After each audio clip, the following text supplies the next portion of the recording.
twice.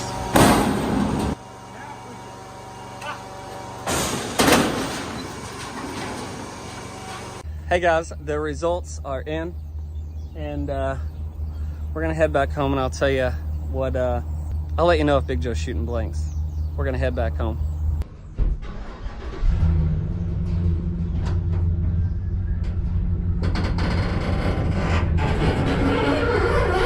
So we just got Big Joe worked, and the results came in, but he, we'll talk about that here in a second, but there is something I want to talk to you about.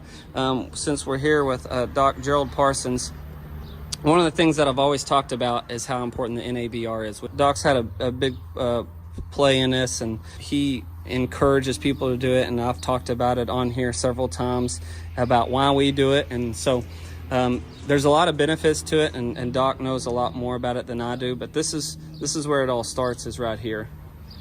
This is a good way to get your hair samples when you have the bison in the chute and everything, and just need to sort out a small strand of hair, and then you just kind of wrap that around your finger, give it a yank, and then you should be able to see the white hair follicles at the end of the hair, and that's what you're wanting, is those white hair follicles. And you can get those really good at the bottom of the hair, bottom of the tail, I'm sorry, tip of it. The North American Bison Registry was set up to put together all the DNA samples and all the information that we were getting from the DNA in one area, so that we can follow trends, patterns, situations. We've got to do a lot of research on color, patterns, and finding out some of the situations why there's white bison, and it turned out there was a Charolais gene in there. There is albino bison, but one of the most important things in today's time about the DNA testing is it's a permanent record. We're going to record Joe, he'll be recorded in the registry, and then we can follow his pedigree and prove that he is the father through the DNA sampling, and who the mother was through the DNA sampling.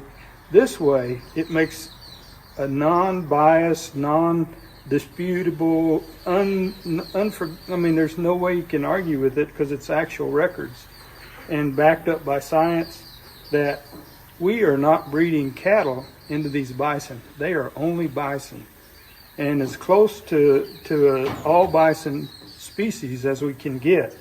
A lot of things has happened in the past, in history. They've happened, we can't do anything about them, we can't change it. Even bison prehistorically bred back and across, sometimes with the prehistoric cattle. So it's kind of an issue all along. But from the time our NABR started, which has been about 40 years ago, that's a long period of time to build a pedigree to show that these are only bison, and that the bison industry is one of the main propagators of preserving this species, and that it is only bison. So NABR is a great way to have a backup and a paper trail, and somebody to stand behind you and give you the proof that you're raising bison, you're selling bison, and it's a bison product. And it being such the question about people saying that cattle's in bison, if there's these 100% pure bison, is a touchy subject today, and Doc can relate to it more than we can, but there is cattle genes obviously in some bison, just because of the early days, the bottleneck, or the right. Well, there was a bottleneck issue, then we had the beefalo issue. But even before that came along, like I said, prehistorically, the bison originally, when the species had pretty well separated themselves, occasionally they would go back and get close to a beef herd, and there would be some intermingling of genetics. Right. We see that on DNA testing of prehistoric bison, but that's the past. You know, now you don't worry about it. Yep. You got to go on and do your best from that point forward. So when the NBA started the NABR, that was one of the greatest things that association ever did, and that is to secure that you're getting the best, closest product of only Bison that's out there. Yes.